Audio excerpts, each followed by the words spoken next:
Isang mapagpalang araw po mga kapatid. Kumusta po kayo?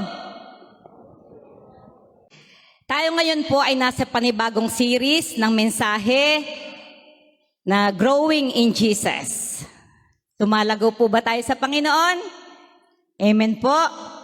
At ang unang karakter ni Jesus na bibigyang focus natin ngayong umaga ay ang tender-hearted mercy or compassionate heart. Sa Tagalog po, sa iba't ibang salin ng Biblia, ito ay mahabagin sa MBB, pusong maawain sa SND at pusong mahabagin sa ADB. Mula po sa teksto ng Colossus 3:12a, sa English ko po siya babasahin. Ang sabi po ay, "Since God chose you to be the holy people He loves, you must clothe yourself with tender-hearted mercy."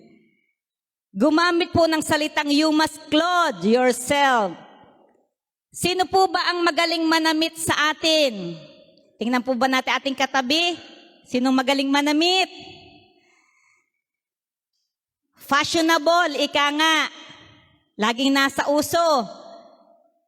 Minsan, our clothing is our statement kung anong klaseng tao tayo.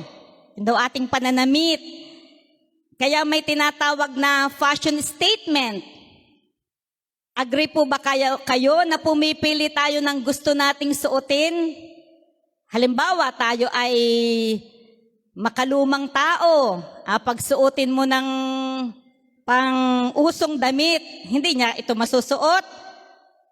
Ang iba naman, nagasuot ng dark colors para matabunan yung taba. O ating bilbil. Ang iba naman ay iba't iba. Yung sa balat, pag sinuot ay parang ako dito ay maitim, gapalit. Yan, ito ang bagay sa akin, naputi ako. Yan. Intentional at pinag-iisipan natin ang ating mga dinadamit. Sa context po ng binasa natin kanina, damitin daw natin ang pagiging maawain o pagiging mahabagin. Ibig sabihin, we need effort and conscious choice na gawin ito o makita sa atin ang pag-uugaling ito. Ano po bang ibig sabihin ng compassionate heart? Compassionate heart, sabi sa Google, ito ay a feeling deep empathy, sorrow, and care for others' suffering, coupled with a strong desire to help, open, involving selfless action, kindness, and putting others' need before your own. Ang mahabaging puso ay hindi lamang nakakaramdam ng awa. Ito'y pusong nakikibahagi sa sakit ng kapwa at handang kumilos. Ito ay pusong inuuna ang iba at nagpapakita ng kabutihan sa iba.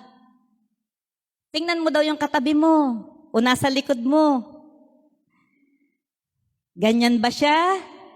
O self-evaluation muna tayo? Ganun ba tayo?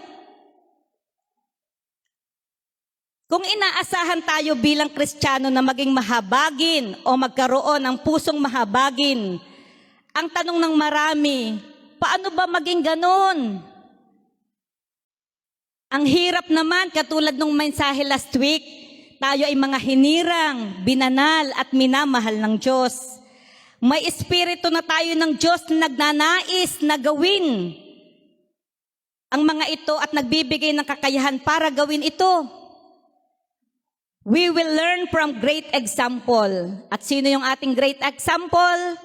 Jesus Himself, na tunay na ipinamumuhay ang pagiging mahabagin. At titingnan natin ngayong umaga kung paano nga ba ipinakita ni Jesus ang kanyang pagiging mahabagin mula sa kanyang buhay. Paano nga masasabi na mayroon ng isang tao ng pusong mahabagin? Paano daw po? Ano ang masasabi natin sa isang taong may pusong mahabagin? Una, kapag nadarama mo ang paghihirap ng iba. Kapag nadarama mo ang paghihirap ng iba. Ang sabi po sa Lucas 7:11 to 13, ganito po ang pagkasabi, pagkatapos nito, nagpunta naman si Jesus sa isang bayang tinatawag na Nain. Sumama sa kanya ang mga alagad at ang napakaraming tao. Nang malapit na siya sa pintuan ng bayan, may isang lalaking namatay na dala ng mga tao patungo sa libingan. Ito ay ang kaisa-isang anak na lalaki ng isang byuda. Napakaraming tao mula sa bayan ang sumama upang makipaglibing. Nahabag ang Panginoon ang kanyang makita ang ina ng namatay, kaya't sinabi niya rito, huwag kang umiyak. Imagine po natin kung anong kalagayan ng isang ina ang namatayan ng anak. Napakasakit. Ano po? Lalo na siguro ang sakit na mamatayan yung siya'y may kaisa-isang anak. Isa na nga lang na wala pa. Sinabi din na siya ay isang byuda. Nabalo na. Wala na, namatayan na ng asawa, namatayan pa din ng anak. Doble yung sakit na kanyang nararamdaman. Parang kinuha na lahat sa kanya. At dahil wala na siyang asawa, wala na ring anak, ibig sabihin mag-isa na niyang haharapin ang buhay.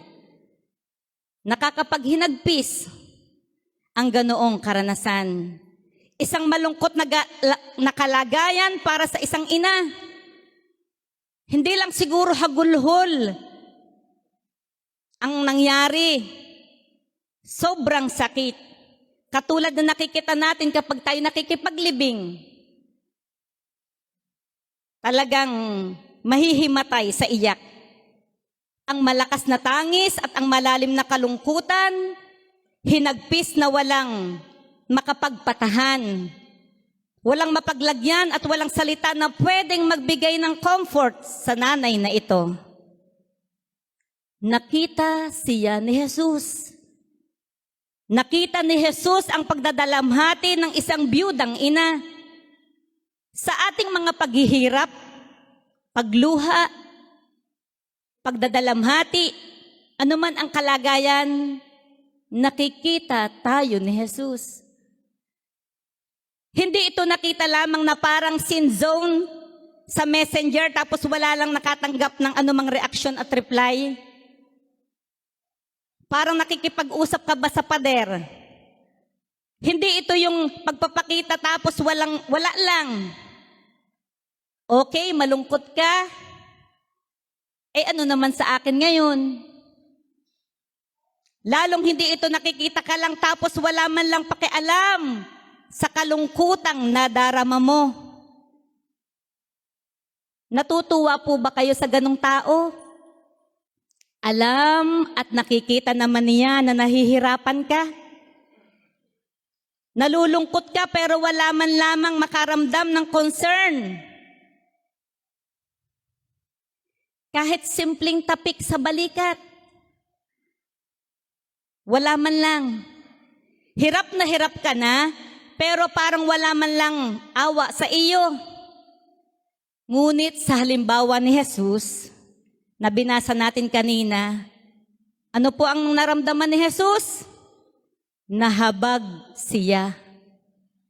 Nang kanyang makita ang nagdadalamhating ina. Nakita niya at nahabag siya. Sa NIV po ay ganito ang pagkakasabi, when the Lord saw her, her heart went out to her. Jesus sees and feel our pain. Jesus felt deep, malalim yung visceral compassion. Ito'y habag na nararamdaman hanggang sa kaloob-looban mo, na parang may kumukurot sa dibdib mo. Yung hinagpis, paghihirap, at kalungkutan ng iba. Hindi ito kahabagan sa salita lamang, kundi talagang nararamdaman mo din ang kabigatan na nararamdaman nila. Mga kapatid, nakakaramdam ba tayo ng ganitong kahabagan sa ating kapwa? Kapag nakikita natin na sila'y mahihirap ang kalagayan, Malalalim ang kalungkutan. Umanhid na lang tayo. Wala na tayong paki. Nauuna ba nating maramdaman natin ang kahabagan bago ang panghuhusga? Bago ang magmarites? Alam po ba niyo yun?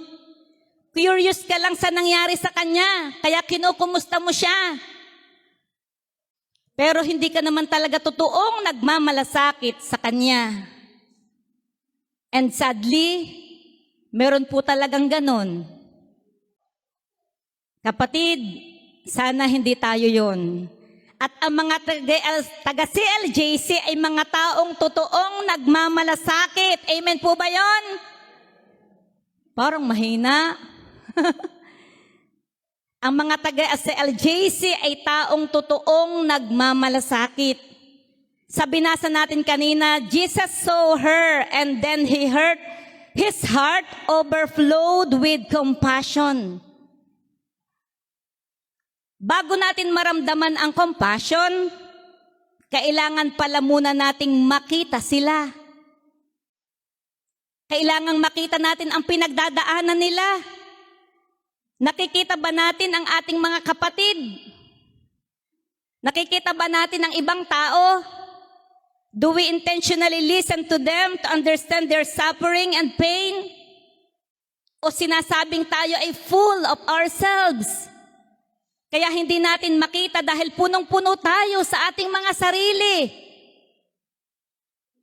Paano natin makikita ang iba kung hindi tayo lumalabas sa ating mga comfort and convenience zones para makisama at makihulubilo sa kanila? Napakahirap para sa ating makita ang iba dahil ang sarili lamang natin ang gusto nating pagmalasakitan. And we live in this time na masyadong inaromanticize ang self. It's all about me, me, me. Ako naman ngayon. To the point na wala nang pagmamalasakit sa iba. Sarili ko na. Ako muna, ako. Hindi ba't gusto natin minsan na nagnanais tayo na sana? Makita man lamang tayo ng mga taong totoong nagmamalasakit man lamang ng paghihirap na ating pinagdadaanan. Taong nauunawaan ang nararamdaman natin. At kapag may isang taong nakakakita ng ating pinagdadaanan at tunay na nagmamalasakit sa atin, kahit hindi nila masolusyonan ang paghihirap, ngunit yung presensya lamang nila ay kaaliwan na sa atin. Their presence makes us safe. Andyan lang siya. Kahit alam nating hindi siya makakatulong. Yung pakiramdam mong may kasama ka. Yung pakiramdam mong may kasama kang magpapasa ng bigat mong dinadala. Na-appreciate natin sila at itinuturing nating biyaya mula sa Diyos. At ekspresyon yun ng pagmamahal ng Diyos sa atin. Kapag may taong ganun sa atin. Kung gusto nating mararamdaman natin yun mula sa ibang tao, ang sabi ng Golden Rule, at biblical din po ito, ang sabi, gawin ninyo sa inyong kapwa ang nais ninyong gawin nila sa inyo. Sa Lucas 6:31. Ang hamon sa atin ngayon, papaano din ba ako magiging ganon sa ibang tao? Ang iparamdam sa kanila na nanariyan tayo at nauunawaan natin ang kanilang paghihirap at ang kanilang kalungkutan. Paano ba natin may ipadama sa iba na tayo ay tunay na nagmamalasakit? Paano natin maiparamdam sa iba na tayo tunay na nahahabag sa kanila? Kung mayroon mang dahilan para ipadama sa iba ang kahabagan, ay yun tayo ay kinahabagan din lamang ng Panginoong Hesus. May Diyos na nakakakita ng ating mga luha, ng ating tangis, mga paghihirap, mga hinagpis. Siya ay tunay na nagmamalasakit sa atin. May Diyos na unang kinhabagan tayo kahit tayo mga hindi karapat-dapat pag-alayan ng kanyang kahabagan. Hindi dapat natin ito ipagdamot para sa iba. Dahil hindi naman nagdadamot sa atin ang Diyos nang ipadama niya ito sa atin. Sa katunayan, araw-araw nating nararanasan ang pagmamalasakit at habag ng Diyos sa atin. Sabi sa Lamentation, ito'y bago bawat umaga. His mercies never come to an end. They are new every morning. Kaya araw-araw din sana nating itong maipadama sa iba. Ang sabi po sa Lucas 6:36, maging mahabagin kayo tulad ng inyong ama na mahabagin. Kaya tayo nga na mga anak ng Diyos, inaasahan sa atin ang pagiging mahabagin, inaasahan natin tayo maging mapagmalasakit para sa iba. Paano masasabi ng isang tao ay may pusong mahabagin? Ikalawa po, kapag gumagawa ka ng paraan para matugunan ang pangangailangan ng iba. Ano daw po? Pangalawa, kapag gumagawa ka ng paraan para matugunan ang pangangailangan ng iba. Kanina po sa unang puntos, ang pusong mahabagin ay nakakakita at nakakadama ng paghihirap ng iba. Doon lang po ba nagtatapos ang compassion? Ang masabi at madama mo ang paghihirap ng iba? Nakakaawa ka naman. Nahabag ako sa iyo. Sapat na po ba yon? Ang pagiging mahabagin ay hindi lamang sa salita. Ang pusong mahabagin ay nakakakita at gagawa ka ng paraan para matugunan ang nakikita mong pangangailangan. Ang sabi po sa Mateo 9:35-39, nilibot ni Jesus ang lahat ng mga bayan at nayon doon, nagturo siya sa kanilang mga sinagoga at ipinangaral ang mabuting balita tungkol sa paghahari ng Diyos.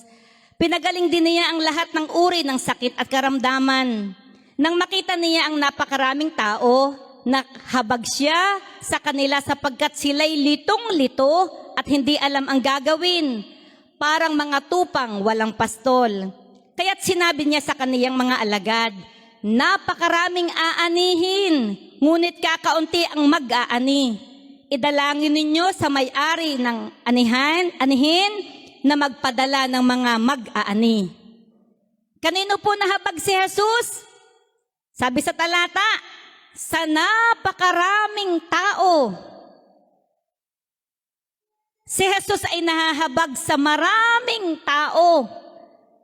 Hindi niya itinataboy ang mga tao papalayo.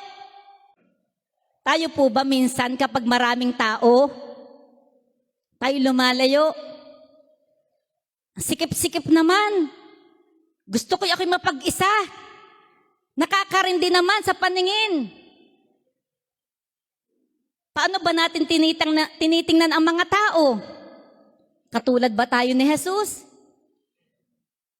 Do we feel the same compassion that Jesus has for the people? Ang mga taong ito'y walang personal at malapit na kaugnayan kay Jesus. They don't know Jesus personally, ngunit alam ni Jesus ang kahabag-habag na kalagayan nila.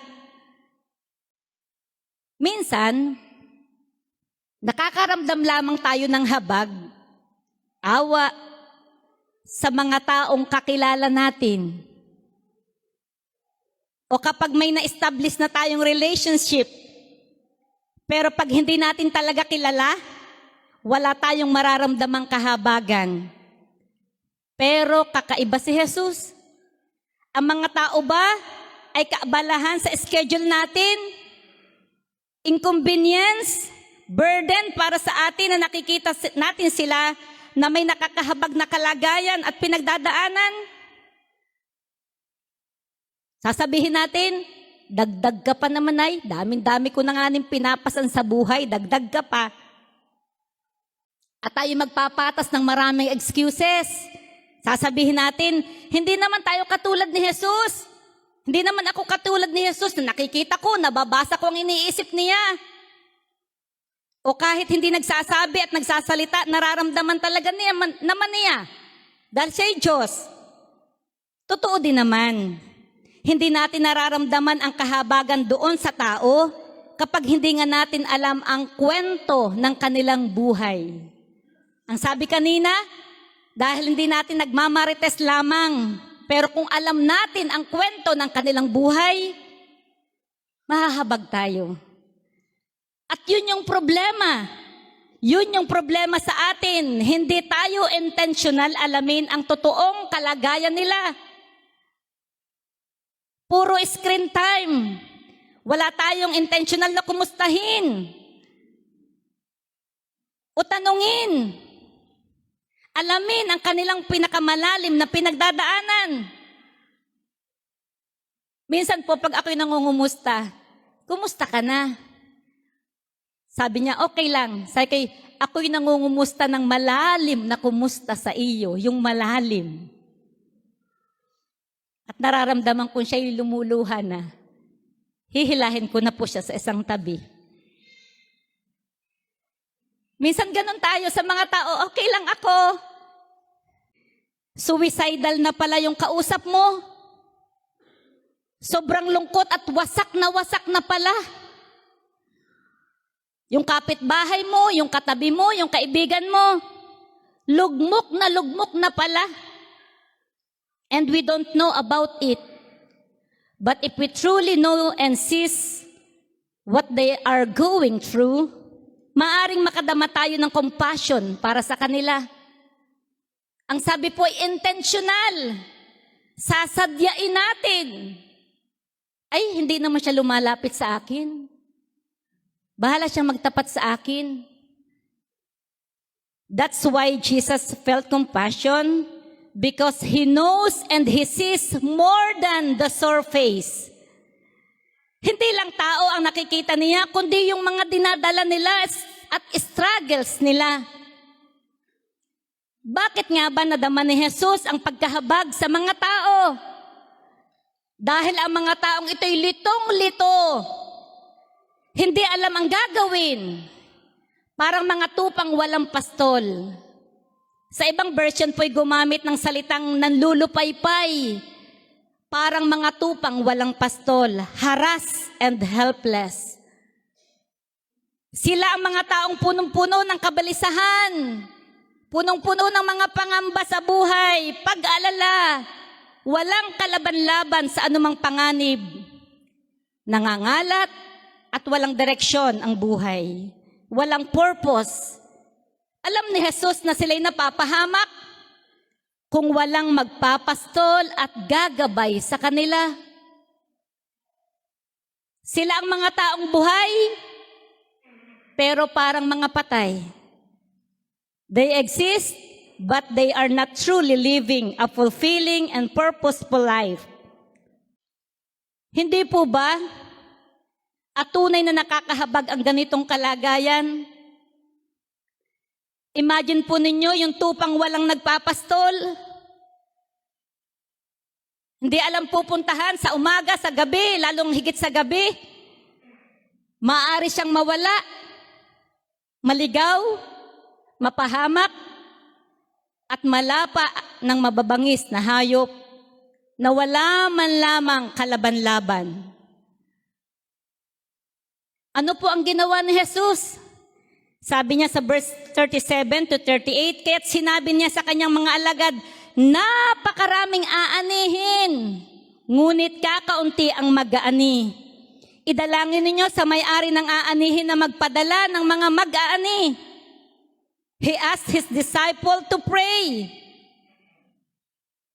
Sabi po niya sa Mark 6:34, Marcos 6:34, pagbaba ni Jesus sa bangka, nakita niya ang napakaraming tao. Nahabag siya sa kanila sapagkat para silang mga tupang walang pastol. Kaya't sila'y tinuruan niya ng maraming bagay. Dito naman, tinuruan sila ni Jesus. Ang kanyang kahabagan ay palaging may kasunod na aksyon. Kapag compassionate ka, hindi ka papayag na wala kang gagawin at ipagwawalang bahala ang nakikita mong pangangailangan ng iba. Ano daw po? Kapag compassionate ka, hindi ka papayag na wala kang gagawin at ipagwawalang bahala mo ang nakikita mong pangangailangan ng iba. Hindi ka matatahimik. Hindi ka magkikibit balikat. Compassion always leads to action. If you are moved by compassion, dapat may ginagawa ka. Paano ka makakatulong sa kalagayan ng iba? Ayaw ni Jesus na papahamak ang mga tao. Ayaw ni Jesus na sila'y mga ligaw. Ayaw ni Jesus na sila'y mga lito, lupaypay. Ito bagay po para pong alam mo na yung gamot sa sakit. Pero wala naman tayong ginagawa o binibiling gamot na nabigay. Makasarili naman pala natin kung ganon. Makasarili pala tayo kung ganon. Minsan pa, alam na natin ang pangangailangan ng iba. Pinipili lang nating magbulag-bulagan. Magdedma. Ay, kaya naman na yun. Kaya niya lahat yun. May iba naman tutugon dun. Hindi lang naman ako ang tutulong dun. Katulad ng kwento ng Good Samaritan, ang sabi ay, may isang taong naglalakbay mula sa Jerusalem papuntang Jericho, sa Lucas 10 po yun, 30 to 37. Hinarang siya ng mga tulisan, hinubaran, binugbog at iniwang halos patay na. Nagkataong dumaan doon ang isang paring Hudyo. Nang makita ang taong nakahandusay, lumihis siya at nagpatuloy sa kanyang paglalakad. Dumaan din ang isang Levita, ngunit nang makita niya ang taong binugbog, lumihis din ito at nagpatuloy sa kanyang paglakad. Ngunit may isang Samaritanong naglalakbay na napadaan doon. Nang makita niya ang biktima, siya'y naawa, nilapitan niya ito, binuhusan ng langis at alak at ang mga sugat ay binendahan. Pagkatapos, isinakay niya ang lalaki sa kanyang asno at dinala sa bahay panuluyan upang maalagaan siya doon.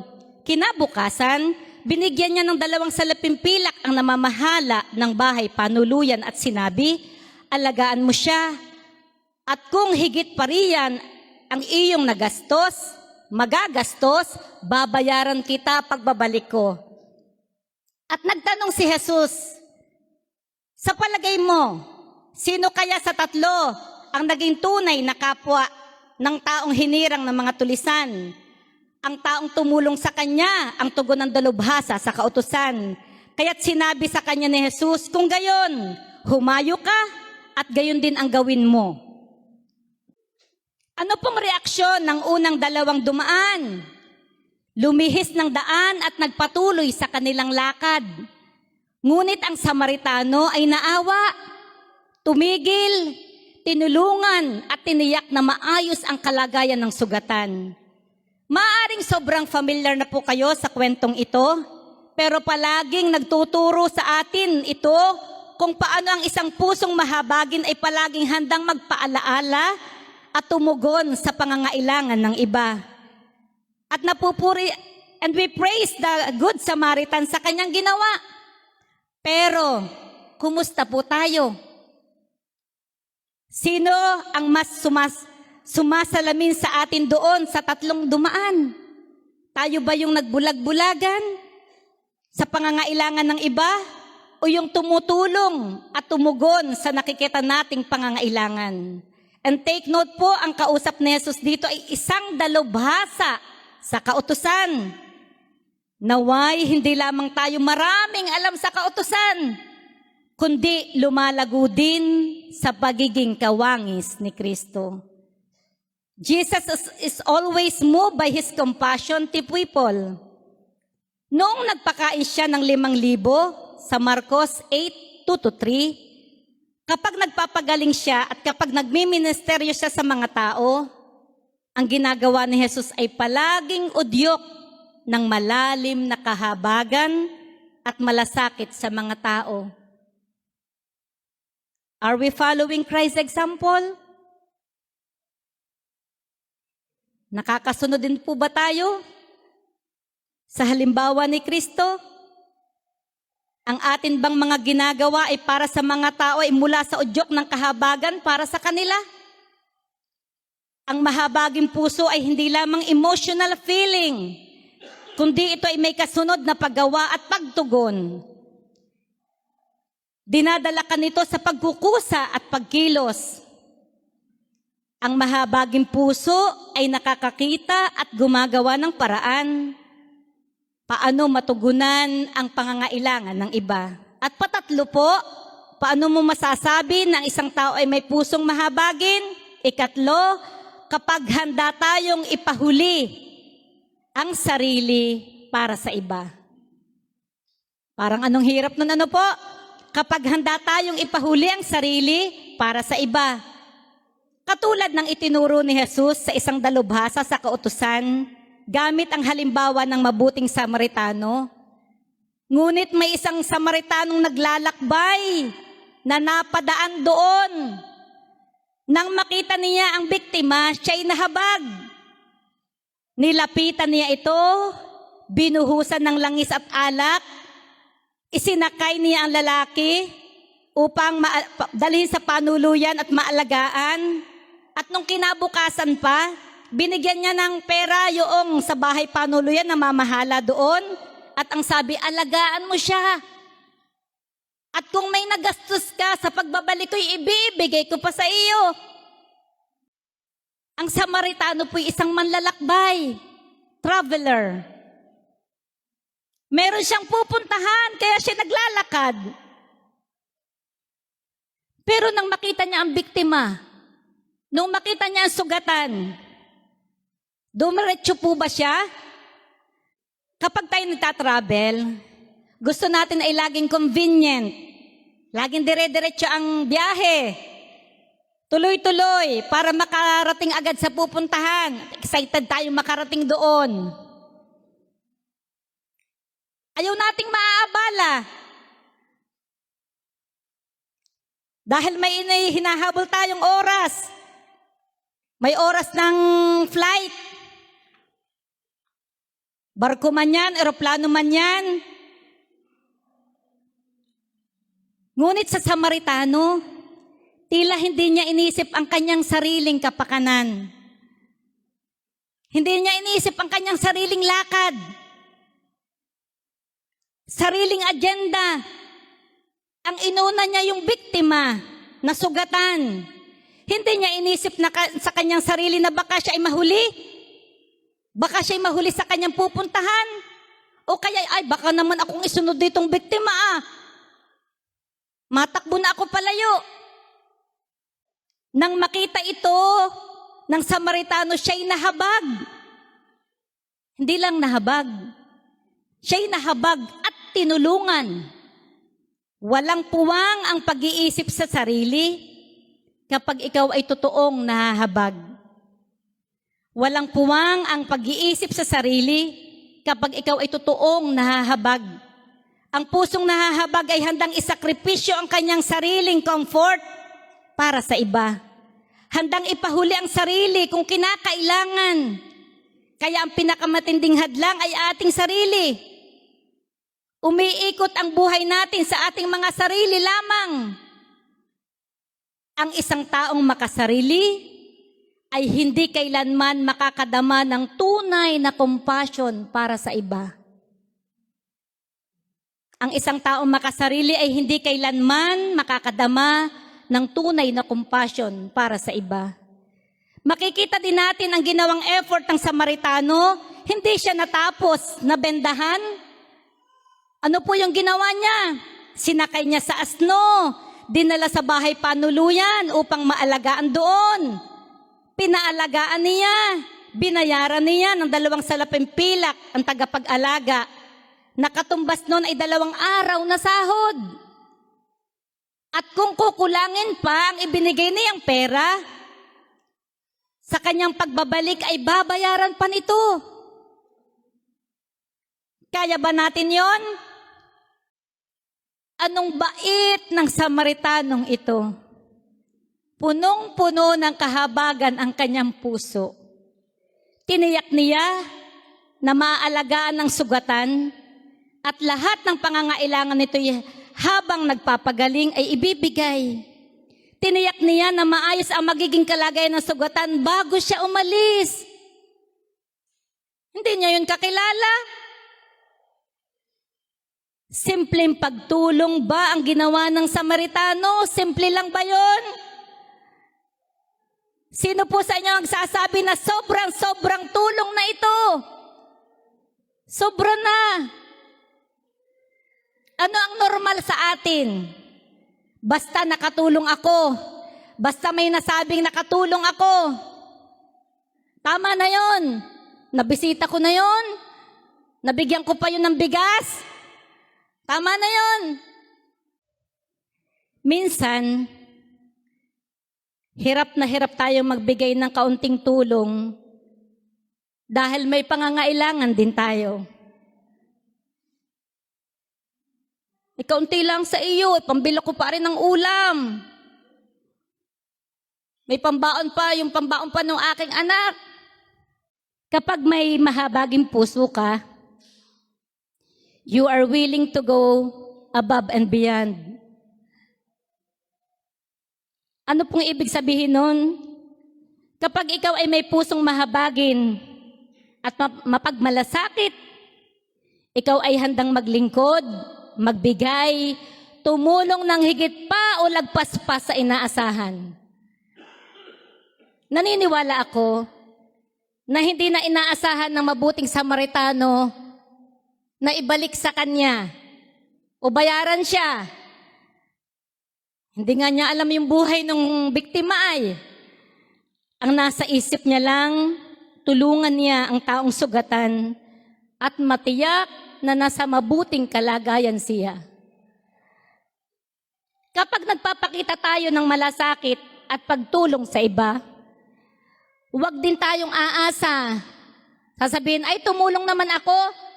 Bukas may balit yun. Bukas may balik yun. Sabi man din kapag tumulong kay pagpapalain ka din. Naniniwala po akong hindi ganun yung puso ng mabuting Samaritano. Hindi na po tulong yun. Utang na loob na yun. Ang Diyos ay nakakakita at marunong sa lahat ang bahalang magbalik sa atin at magpala. Ngunit wag din naman nating gawing motibasyon sa pagtulong ay dahil pagpapalain tayo ng Diyos. Ay tumulong ka at pagpapalain ka, ay magbigay ka at bibigyan ka rin. Ang Diyos ay sadyang marunong lamang magpala at magbalik ng kabutihan sa taong nagbibigay din ito. Paano natin na-appreciate ang pagiging mahabagin? Tingin-tingin tayo sa paligid natin. Sino kaya ang may mga pinagdadaanan? Sino kaya ang may mga struggles na kailangan ng tulong mo? Baka kailangan mong maging intentional na makipag-usap sa mga tao para totoong malaman mo ang kalagayan nila. Ipanalangin natin sila at makikinig sila sa atin. Sino kaya sa paligid natin ang parang tupang walang pastol? May naiisip po ba kayo ngayong umaga? Baka tayo tinatawag para sa kanila, para i-share natin ang magandang balita at ibahagi sa kanila si Jesus na magbibigay ng buhay na ganap at kasiya-siya. The best way to practice compassion is by sharing the gospel to them. Dahil alam naman natin na kasalanan ang pinakamalaking problema ng tao at tanging si Jesus lamang ang solusyon. Maaring mabago ang buhay nila kung magpapakita tayo sa kanila ng tunay na habag. Isang simpleng kilos at malasakit para sa kanila. Pakinggan natin sila. Tulungan natin sila. Maaring isang simula yon para sa kanila upang makakita ng pag-asa at liwanag sa madilim nilang pinagdadaanan. Maaring ang iyong ginawa ay gamitin ng Diyos upang maihiyag siya sa isang tao. Ang sabi po sa Titus 3 verse 5, Iniligtas niya tayo, hindi dahil sa ating mabubuting gawa, kundi dahil sa kanyang habag sa atin. Ang kahabagan ng Diyos ay hayag na mababasa natin sa Biblia. Ang habag ng Diyos sa atin ay dahilan kung bakit kailangang bumaba sa lupa. Ang anak ng Diyos, si Jesus na nagkatawang tao, nagsakripisyo, nagdusa, at pagbayaran ang kasalanan sa krus. Kung meron talaga tayong dapat tingnan sa halimbawa ay ang malaking kahabagan ng Diyos sa atin. Nakita niya ang pangit, madilim at nakakahabag na kalagayan ng mga tao. Kung hindi kikilos ang Diyos para iligtas ang tao dahil sa habag, nakita at nadama niya ang paghihirap, nakakaharapin natin. Dahil sa habag ng Diyos sa atin, gumawa siya ng paraan at nag-alay ng malaking sakripisyo, nilimot ang kanyang sarili at handang mamatay sa krus. Kahit mahirap ito para sa kanya, para lamang tayo'y kanyang iligtas. The greatest compassion act was displayed on the cross. At tayo ang higit na nakikinabang doon. Hindi ko alam kung may excuse pa tayo para hindi natin ipadama ang habag na naranasan natin para sa iba. Kung mayroon mang dapat kakitaan ng pusong mahabagin, ay ang mga taong nakaranas noon ng malaking kahabagan mula sa Diyos. Hindi na dapat excuse sa atin na hindi tayo ginawang mahabagin ng Diyos. Sasabihin natin, ay hindi man ako mahabagin. We are called to grow in Christ-likeness. Sino mang magsasabing nananatili sa Diyos, dapat namumuhay tulad ng pamumuhay ni Jesus. Ang kahabagan nawa ng Diyos ang magtulak sa atin para tayo lumago mga kapatid, sa lahat maging mapagpala sa iba. Naway napagpala po tayo ng salita ng Diyos mga kapatid. Muli po, magandang umaga sa inyong lahat. Ang pagpapala po ay mula sa Panginoon. Purihin po ang Diyos.